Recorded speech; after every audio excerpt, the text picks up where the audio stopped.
minute for this thing to like click in. There it is. I don't think we're going to get a lot of attendees, but I think people will look at it either tonight or tomorrow morning, and then they can get their heads up on stuff. Yeah. Okay, I'm pushing start. Okay, great. Hi. And we're live. Hi, Susan. Hi. What a fun day. What a fun day. I mean, I know each of the gem deals. Well, no, I only knew some of the Virtue Gems team. But yeah. I mean, I know all of our gem dealers, and yet I was so happy to just sit and listen to them talk about what they know so well. It was so great. We never get to do that. Like, I know, to collectively talk about it and everybody, have all the questions they have, and to hear some of the stories, and of course, as a designer, to see the gems. I mean, there were so many beautiful gems. I loved Hannah Becker talking about, all of the different specimens, and the Heliodor she was talking about, and loved it. And I had seen the Heliodor. I'm like, I don't know how many people are going to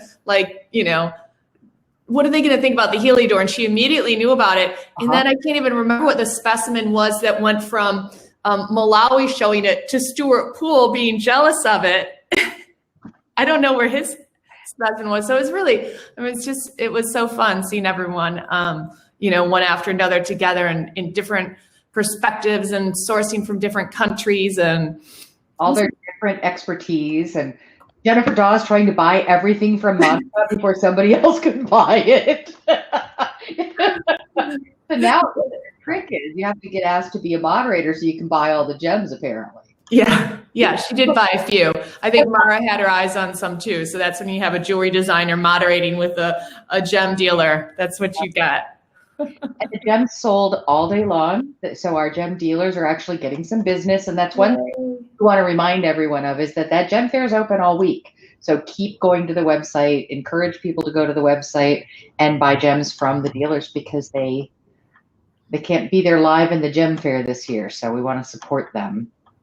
And all of the dealers are supporting artisanal and small scale miners on the ground. So your support it's all mind to market. I mean, what we had today, it's fun and it's interactive, but it's really what a lot of the conference talks about. How do we get to mind to market, and what does that mean? And when you hear, Eric Braunwart's been doing it for a long time. Did he talk about the World Bank project over 20 years ago that he worked on? I mean, that was the impetus for a lot of this. And yeah, he was early, like first in this space. Yeah. Well, and he said something interesting when we were prepping for the session. He said, I'm not going to focus too much on selling gemstones. I'm going to focus on talking about what we do and why we care. He said, and that's what people need to remember when you're talking to a potential supplier, is ask them, keep asking them questions, dig deeper, make sure that, they don't have to be doing everything. Eric's I love how transparent he is. There's some stuff we don't know about, he says. So we'll tell you what we do know, but you have to ask enough questions if somebody's just giving it lip service, or if they really care. Yeah, I mean, it's, his model is one, it's like mind to market in so many sources, in so many countries all over the globe. So that's, the beauty of doing it for a long time. And just to speak as a jewelry designer and not a conference person, if he wasn't, he can't retire, he can't quit, because he's the only person where you can get, 3 millimeters or smaller in every color of the rainbow and know where it comes from and have it be responsibly sourced. Like, nobody else has that. And, we love color, and it's a whole part of being a designer, is you want to be able to have any color you want. And it's taken a long time to get there. But I think between everybody, you've got Stuart Poole in Sri Lanka with the cutting, that he has going on there, and seeing how, a country that's been in the business for centuries, or, how you can do it right in that country. And of course, Moyo, which is just like means heart. And we all have a big heart for Moyo and love it. So, hearing about the development of everything and the path. Well, and the Virtue Gems, which you and Monica Gashui put together this year. It's like, that's an incredible, another initiative. There's no way that we could do one monolithic approach to this problem. It's going to take 1,000 little mind to market approaches to start cobbling together this solution to responsibility in our supply chain. So it's exciting. Melissa's saying in the comments that she'll never forget seeing Eric talking at the first conference. He was so emotional and passionate. She says, I stopped buying beads and morganite because of him. Yeah. Yeah.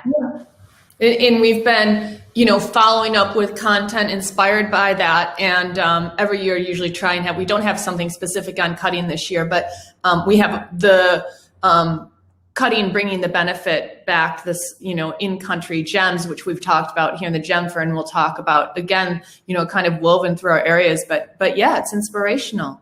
It really is. And of course, Virtue Gem, we had the whole Malawi Virtue Gem team, where we had Percy and Hannah, and then Zambia, where we had Mukosha, who is wonderful and such a talented jeweler and gem cutter himself. Both Mukosha and Percy are jewelry designers and jewelers in their own countries, and they sell to, to buyers in their own countries. So they're both wonderful to have on because they get it. They can talk about the cuts. They can talk about, the settings, and they totally get it. And then to have Pauline, who everybody knows, Pauline Mundiai in Zambia is a powerhouse woman. I mean, yes, you and I have had her on the panel that you did in Nairobi with us. Mm-hmm. The gender panel, where the whole room started screaming. I still remember that panel. That was a powerful panel. That was a powerful panel. Yeah. And in Kennedy, who he only spoke for a little bit, but Kennedy is an African gem dealer in Zambia, Zambian. And he just, every time that he speaks, he just hits it. He'll tell you about how the co-ops are run. He'll tell you, that he had Mara there, the designer that bought a lot of his emeralds, and that he, was able to be there with Mara moderating and saying, this is what the community of emerald miners said. They said, we're going to give you better quality now. We trust you a little bit more. You're bringing a benefit back to our community. And now we're going to trust you and give you a little bit more emeralds and a little better quality. It's all, we have, communication and trust things to build up. And well, yeah, because they have to make a living. So they need to know that we're going to come through for them. Yep. Let's see, other things. We want to remind everyone that the link for the documentary is open now. So you can actually watch that program all day today. Well, today's getting kind of late, but today and all day tomorrow. And then it will no longer be available after the screening tomorrow evening. And if a bunch of people want to watch it this evening, it's a good idea because the screening room can only accommodate 100 people. And there are about 500 of us now. So we're hoping that people will opt in and watch the screening throughout the evening tonight and then during the day tomorrow, or make sure you see it. It's really important that everybody see it. And then for those and then no matter when you watch it, to join us tomorrow evening for the Q&A with Claudia, because that will be just a great opportunity to hear from her as the producer director of it. So that was something we wanted to remind you guys about. And what else, Susan? Let's see. He's really, Claudia's really, this is we say grassroots a lot, and we meet it in our area here, but this is a grassroots film that Claudia's put together. And although, Maxima is a hero globally, just because, we always talk about we need to tell everyone's story, but sometimes you're up against such odds. So just because everyone knows Maxima, or a lot of people do, and you'll get to know her when you watch a movie, and we know about her problems, her fight and her struggles and how she's won in many cases, and you know about it globally, it still doesn't mean that there's complete, that there's change or that everything's going to be okay, So I think seeing that and understanding is the first step for us. It doesn't mean that just because we see the movie Maxima's going to be okay. She's still getting harassed by mining, And now I'm getting the heavy stuff tomorrow. Just because Chief Lucas came to Chicago last year asking for help doesn't mean that this year, a few weeks ago, there wasn't an assassination attempt on him because he wanted mining rights. So I don't want to get heavy after the fun gem fair, but we have a lot of work to do. And tomorrow is going to be a lot of heavy heavy content. Tomorrow's a lot of heavy lifting. Real quick, before we move to that, Crystal's asking for the link for the Maxima film. Crystal, if you go to the event website, the 2020.crjc.info site, and just make sure you're logged in. If you have to go to the little ... menu in the top right and log in with the email address you used to register for the event, and then navigate to the session. In the session description is a link. You have to copy and paste it into your browser bar.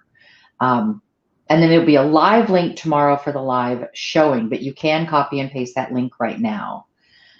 So yeah, now let's talk about, or you know what, I might, Susan, start talking about the sessions tomorrow. I might be able to put the link another way right now, so I'm going to try that. Okay.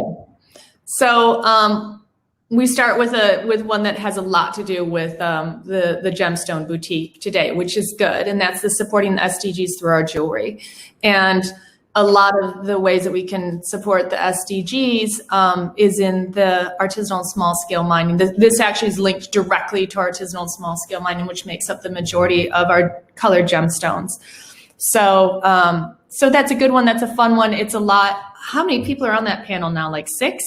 Yeah, I can tell you exactly, but the number kept growing. Yeah, and I think when they presented, they've only presented about this research once, and I think it was at the UN, and they had 1,000 people in attendance for it.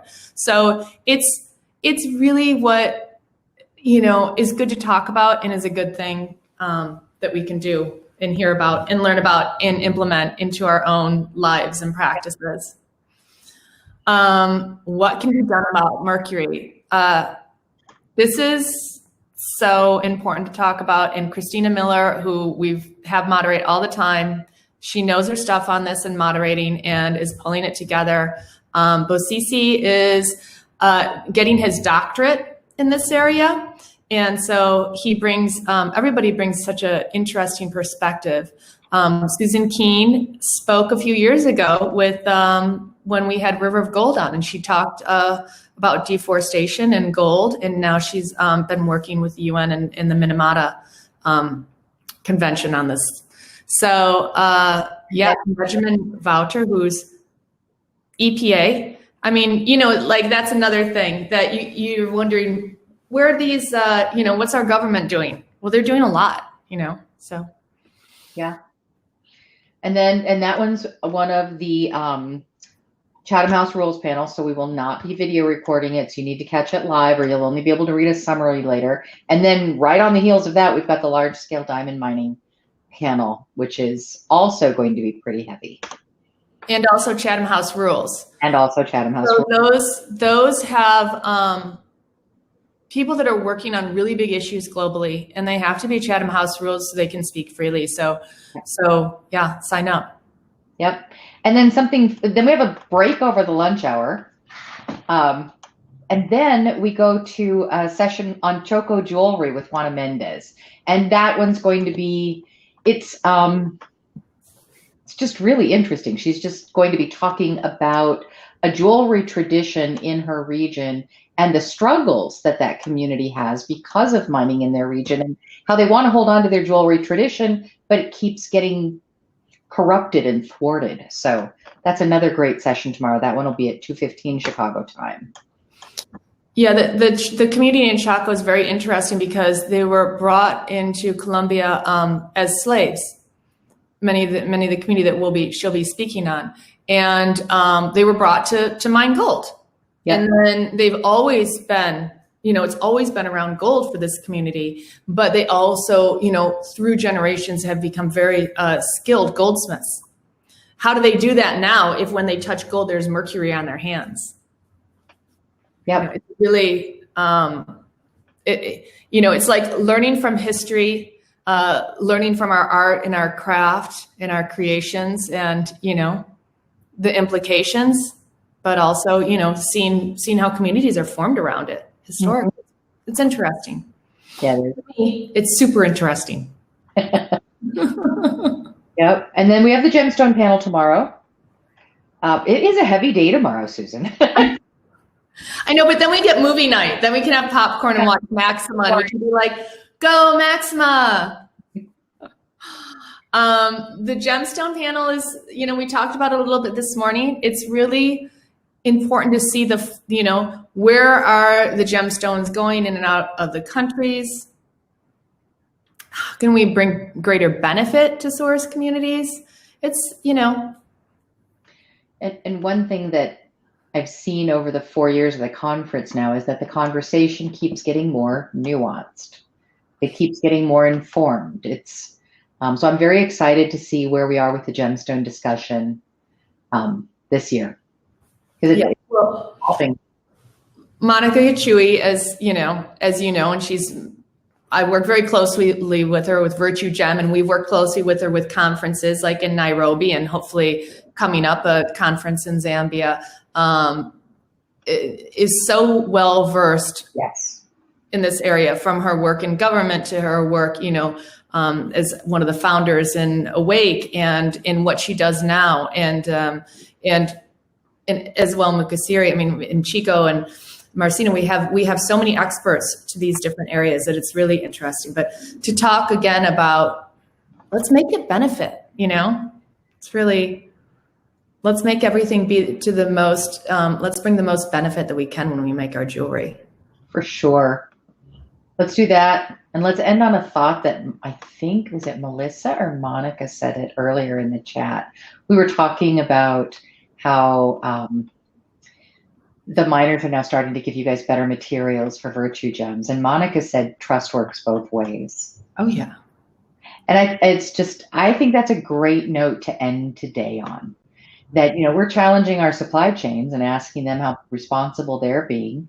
And our source communities are challenging us back and saying, are you really in this with us? So trust works both ways. Absolutely. Thank you. Thanks, everyone. We will thanks, everyone. Tomorrow. Thanks for hanging out today. Bye-bye.